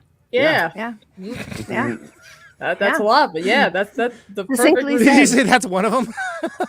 I love they had David Arquette between the line like "sicko, go outside" or whatever. Or it wasn't David; it was the other guy. But he's like the other dude. yelling, he's like "sicko outside" or something. Bad man outside. Yeah, it's again another thing. Is it really funny? Okay, but I mean, I don't know. Like this guy is like, "Hey, I ate." So like he tells them honestly that he ate at least one of the people, and then they still leave him with the guy that's bleeding to death in the tent, like bleeding. Well, It's almost like a Russian kind of funny, where like it's really, really sad and it's very, very dark, but it's almost so much so that it is kind of funny. Absolutely. In Mother Russia, cannibal eat you. Yeah. Or you eat Mother cannibal. Russia. I guess. Like, You eat cannibal. That's, you know. We're Mother gonna workshop Russia. this material as well. I could do a good accent, right? Not me wondering if I'd be cool enough to be asked to join the cannibal crew. Don't Yeah, they eat really- me first. And it's not even just like they ask him once. Like they're like, "Oh, we really want you to be part of our crew." And then he's like, "Look, we even brought your friend from that was running the fort before me. Yeah. He's now part of the cannibal crew. Don't you want to join?" All your We're gonna friends get are the here. general. We're gonna recruit the general. Like Yeah, that it's doesn't gonna be like you. It's gonna be like Reservoir Dogs, even though we don't know what that is yet. What a terrible time to make myself chilly. That should have 1,000 likes, not just I one. was imagining the scene from The Office where he spills the chili everywhere. Like I was imagining that was the Yes. person that they're watching this movie. I did wonder if I should tell you guys not to eat while watching this movie, but I figure like you'd at least look up enough to tell it was a cannibal movie. I mean, I was fine eating. I was eating during Nightmare on Elm Street 5 when Freddy was feeding Greta like the contents of her stomach. Like, no biggie, Lord. it was fine. Lord. I mean, look, you watch a movie. I had to start wondering what people would taste like. They say like pork. I don't know. Tastes like chicken. Long pork. Unexpectedly high amounts of comedy and homoeroticism. Yay. Yeah. True. Yeah. True. No notes. Well I, described. I Five think stars. it's unexpected amounts of comedy and an unexpected amount of homoeroticism. Once you see the two guys behind each other. Mhm. It's like, does he want to eat me or fuck me? You know what I mean? Like that's the. Maybe both. You never know. That's gonna say. See Wine where the and script dine. takes us. Name a more romantic use of a bear trap. I can't personally. Another one that should be 500, not 5. Oh yeah, 500 at least. Mm-hmm. Exactly. They die cuddling, but he wouldn't join his cannibal crew. Kind of seems rude. Mm-hmm. He's just not that into you. Let me join your crew. Incredibly gay movie about a bunch of lovely gents who just want to chew in each other's flesh. Yeah. Let me What's wrong go with that? taste a lot flesh. Yeah. Puts he's a man eater in a whole nother way. You know? It's got the custom poster with the Manson looking cross on his head. Yeah. He's a very Charles Manson looking dude too. Oh, yeah. Oh yeah. Not so much after he shaves, but No, not Yeah. which is fine. he's a good looking dude. But in this, he's a wild. He's got real wild eyes, hair, and beard. So much crazy. May I pique your interest in Ravenous by telling you that it's kind of like Dances with Wolves if it had been written by Stephen King, albeit it comes with a fair warning. You might end up becoming vegetarian after watching it. All these reviews are talking about. I was hungry after watching it. Interest peaked. Yeah. It sounds like a KT review, by the way. There's got to be All right, like Matt. someone's got to have come up with like a recipe for the stew that he makes at the end. They've got to come up with like one and put it on. Ravenous stew. Ravenous stew. I'm Yeah, feeling so- ravenous. It's a big internet. It's probably out there somewhere, right? Mm-hmm. You know, it'll be on my TikTok later this week. The stew looked good. I'm sorry. The stew looked fucking. I know what was in it. Okay. Yeah, it looks like it smelled. The stew. That actor was selling General it? tried the stew. It seemed good. I literally said, "Wow, the stew kind of looks good. I would eat it." Hungry for it, yeah. That reminds me of another scene, but I want to do this instead. It's lonely being a cannibal. Army Hammer's favorite movie. Oh. Apparently he has his own truck. He can't afford gas anymore. Let him up. Let him up. Good for him. Exactly. And yeah, well, it's lonely for Army Hammer now. I'm so glad- he's so much more insufferable than the Hannibals in this movie. Like, 1 hour and 39 minutes before we had an Army Hammer mention. So there you go. That's and pretty it wasn't good. any of us that Yeah. did it. Yeah. Exactly. We did it. Well, it wasn't even us. It wasn't me. It's the bit. Army. I don't. Army's people. I don't even like I don't like thinking about Army Hammer. Okay. Fellas, is it gay to die in the same bear trap holding each other in an embrace for all eternity?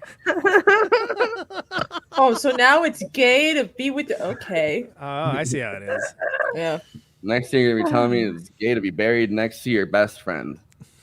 Mm-hmm. or getting too chummy with them. Exactly. It's gay to do butt stuff in a bear trap.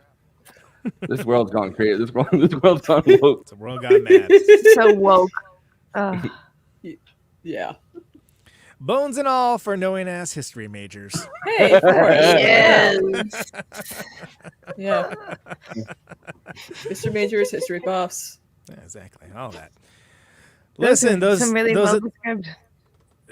yes, those are the Letterboxd one-liners for Ravenous. Please follow the show on our movie night at Movie Night Extra HQ account.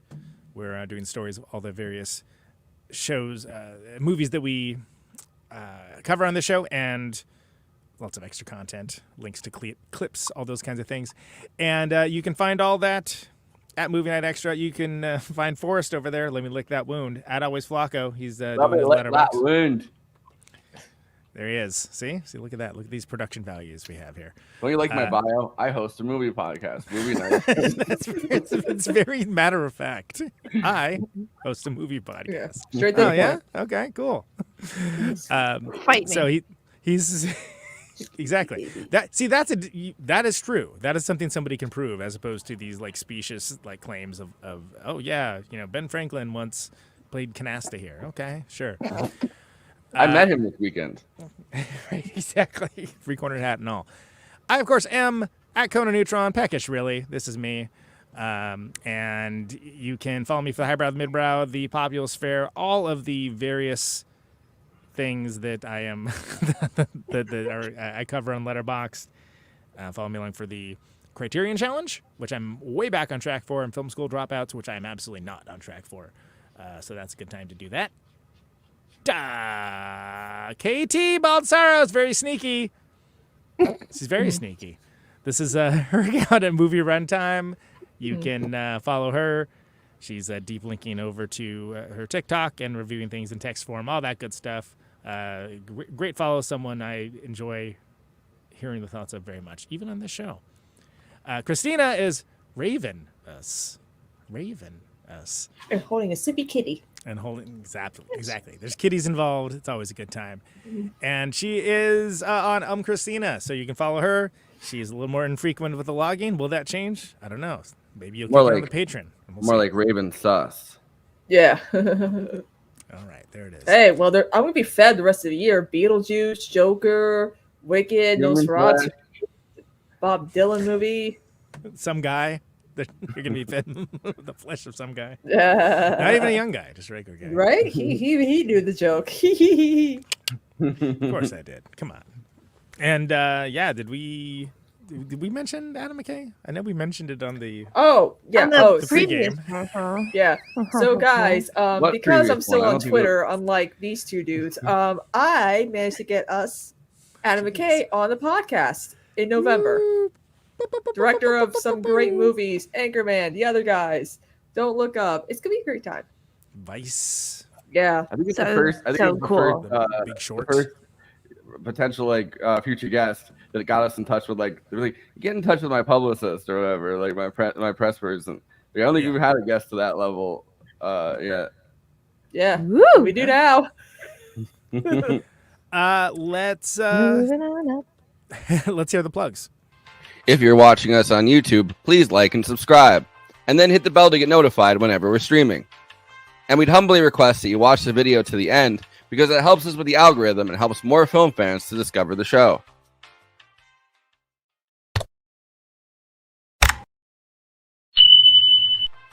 We're also monetized. If you want to get your chat questions definitely read on stream, you can always send us a super chat, which will help us keep the show going. Every cent helps. If you're watching on Twitch, you can gift us a free sub on Amazon Prime with your Prime membership, but getting subs on Twitch is always appreciated, and it helps to follow us on there as well. We also have an audio feed, which is available wherever you download podcasts, if you prefer to listen to podcasts rather than watch the stream. That's updated usually the same day we stream, but watching on YouTube and Twitch is the best way to get the show first, live as it happens. If you want to support us with a monthly donation and get access to all of our after parties forever, which go patron only after we do them, you can become a patron at patreon.com/movie night extra. Link is in the description for that. It really helps us keep the show going, since we do have some expenses to make this happen. We also have a Discord community. Link is in the description for that. We sometimes watch movies we cover on there. We get into conversations about everything from film to TV shows to related podcasts. We even have a Discord channel for memes. It's really fun on there. You can find us on all the social media platforms: Facebook, Instagram, Blue Sky, Twitter, and Threads. You connect with us on all of those. Talk to us. We'd love to hear from you. Lastly, we recently made a TikTok at Movie Night Extra where we're putting up short form clips from the episodes. Okay, passing this to Conan so he can tell you about his music and this week's Protonic Reversal. Conan, who's on Protonic this week? Bob Burt of Sonic Youth, Chrome Cranks, Pussy Galore, John Spencer of the Hitmakers. He has a great book called I'm Just a Drummer that is going back in print in the next couple months. He's an awesome guest. He was on a brief segment for the 10-year episode as well. But I haven't had him on for a real episode in a very long time. He's in the Wolf Manhattan Project with Kid Congo Powers, which is a great, interesting dude. Very, very interesting guy. And the Dwayne Dennison Jesus Lizard episode is up in the main feeds now. So people that were waiting for that to happen, you tightwads, it's all yours. $1 a month, patreon.com/Protonic Reversal for advance access. Would be cool to see some more people patronize the show in that manner, meaning with money, not with words. And, of course, go to Neutron The Secret Friends, neutronfriends.bandcamp.com. Lots of music available, vinyl, remainder T-shirts, things along those lines. We are going to be out on tour on the West Coast in like 2.5 weeks. And if you're in San Francisco, Los Angeles, San Pedro specifically, San Diego, or Tempe/Maricopa County, come see us any of those places. Neutronfriends.bandcamp.com for that. We got And I heard you're playing a show at Fort Spencer in the what's this? Fort Spencer. That's out of the way. I did that tour with Dead. We drove right past Mount Spencer, which is crazy because it was like I was like I'm the only one on this show that's like, oh yeah, I drove. Well, of course they didn't even film it there.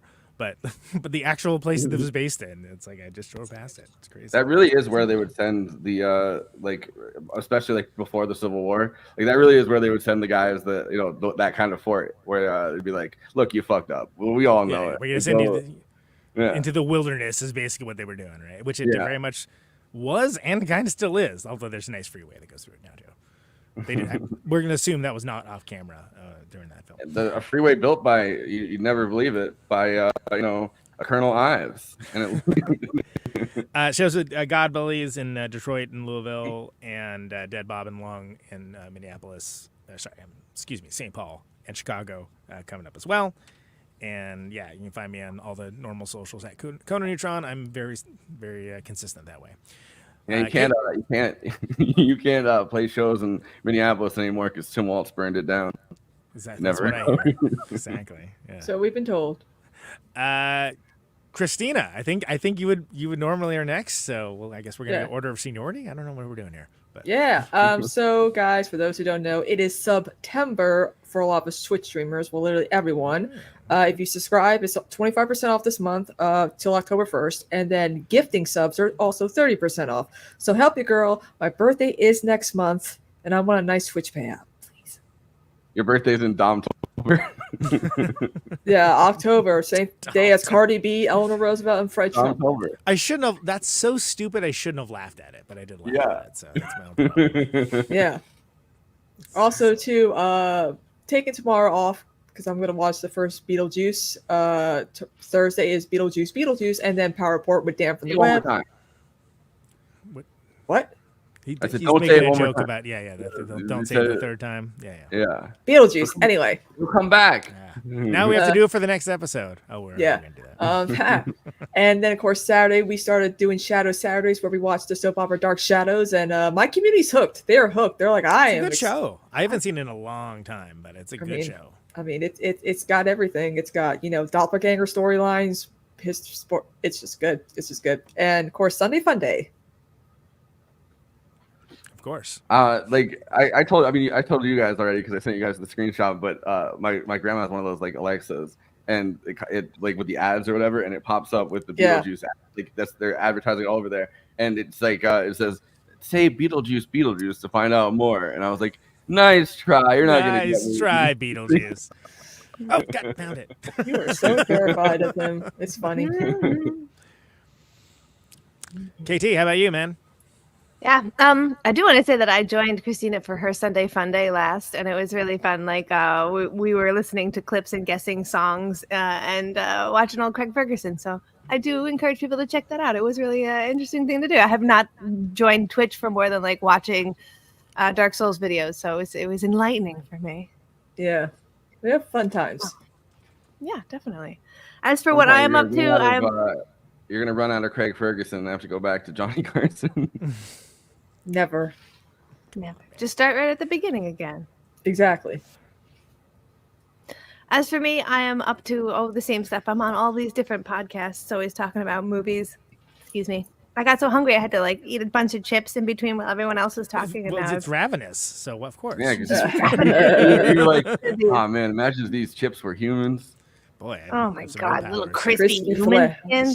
Some real streaming powers would have. I got these chips from a moil. Anyway, I'm doing a lot of different stuff. You can catch me on Jason Entertainment talking about my opinion on Romulus, which is a movie we were talking about a little bit recently as well. And I just had an episode of What If I Don't Like It with Alexis Gentry from Trashwire.com, and we both talked about It Follows, which is another movie that people either know about or kind of missed that is really interesting, soundtrack-driven horror. It does a really good job of being non-diegetic and diegetic at the same time. Sorry, Kristina, what were you going to say? Micah Monroe, right? I love her. Yes. It's like one of our early ones. Early Micah, yeah. We listened to that episode in the car. Forrest and I. Yeah. I feel so blessed. I can personally vouch for it. It's good. It was very professional sounding. Yes, thank you. Well, I try. And she's really professional, so it's not really hard when you have someone who's been doing it she's been doing it for like over 10 years. There's so much content on that. I went on her show and we did a thing about the MPAA ratings. You can also listen to that. But if you're following me, you guys are so good. We are so good at supporting each other. Look, I'm listening to Kristina, you're listening to me. It's all great. What a lovely community. And if you follow me on Movie Runtime on TikTok, or if you follow me on Little Creature on Instagram, you're gonna just find out what I'm doing because I'm always posting about that stuff right there. I'm not shy about telling people, so that's the best way to stay up to date. Word. All right. We got final thoughts now, and I know your final thought is going to be about eating people, KT, but let's hear it. I think that, if you really enjoyed this movie, I encourage you to go watch Girl in the Basement. It's a 35-minute body horror short that I wrote that is deeply influenced by this film. And you will watch it and understand the how. I'll put the link in the description for Girl in the Basement. It's usually summed up under the quite a few horror movies. It's quite a few. It's one of the few. It's only 35 minutes long. It's a little intense, but it does also have a lot of the key aspects of this idea of being better than by consuming and the greed and what kind of personality that drives it forward. I took it to be more of an angle on anorexia instead of manifest destiny, but you can see where horror can be a great way to tell a very interesting and elevated story. And this is so inspiring for me, and I'm so glad to get to share it with you guys because it is truly weird, which is my favorite kind of thing. It was. It's weird in a good way. Yeah. Thanks for watching it, guys. I love big budget weird. I like low budget weird too, but definitely big budget weird. Big budget weird can be fucking ballsy. So final thoughts. Yeah. I love this movie. Okay, some people could argue like, oh my god, this film's so full of like contradictions because of the tone and it's funny and it's satirical and then it's serious and it's like, but that's what makes it so good. Okay? Like seriously, like this came out at the perfect time, late in 1999 on the cusp of like the millennium. You could not remake this movie today. I'm sorry. It was needed time. That was definitely necessary. Because of woke. Yes, because of woke, exactly. And even Frankie's like, I eat fish. Is that whoa? You could try. He's trying to bite me now. Gonna become a great swimmer. Well, he heard us talking about Ravenous. He's like, yeah, I do wonder what human tastes like. Here we go. The cat is ravenous. Yeah. Okay, now you got to get off me now because you're being a bad boy. You're trying to eat me. Let me try a little bit of that human flesh. Oh, is that your Yeah. final thoughts? Yeah, I know Frankie needs to get a bow tie. I know. I'm working on it. I was thinking that. Anyway, Conan, final thoughts. Look, there's unique, and then there's a manifest destiny cannibal horror western, right? and that goes so far beyond unique. It's well, I would say it's not even funny, but it is a little funny actually. Yeah. And there are times I was thinking of things like Dead Man, which is a huge compliment because I love Jim Jarmusch, and that's one of my favorite movies by him. But it's got its own feel. It's got powerful satirical social critique, and also dudes eating other dudes. it's ain't nothing like it. Let's put it that way. It's dudes be eating. Dudes be eating. It's true. I'd almost, in the uniqueness factor, put it up with something like Possession, where you're just like, you just got to see it, man. Mm-hmm. Yeah. Like, what is it like? It's not exactly what you think it is. Whatever you think it is. The scene I was going to mention earlier is like real early on where they're just eating the steaks, and it's just so disgusting and just like, ugh. Visceral. Yeah. I was like, did PETA make this? Like, what? This is so vile. that first scene reminded me of Walker. I could see that. Sure. Yeah. But yeah, that's great. This is a good movie. I don't know if I ever would have watched it if it hadn't been suggested. So there you go, KT. You're off to a banging start. Keep it up. Yay! Hell yeah! All right. Well, next week we're gonna be talking about Beetlejuice. Not gotta. I really like the idea of him coming out of an Alexa and being like that's his way to get out, like in the future it's or whatever. Showtime. And I'm excited to see. I'm excited that he didn't want to overstay his welcome, so Michael Keaton only gave himself like 17 minutes in the movie. Yes, Yeah. Smart guy. He knows his Beetlejuice character was, so well. Like it worked in the original one because he wasn't too in it. There's right? not too much Beetlejuice. Yeah. Mm-hmm. Exactly. Yeah. And I'm excited to get to meet Eileen for the first time. Yeah. Oh, have you not been on with her? Okay. Yeah. No. I assumed you had. No, haven't met her yet. Watched her episodes, but can't that should be fun. All right, so that's it for this week. Sorry about all the internet connectivity issues, and I blame Long Island internet department or whatever.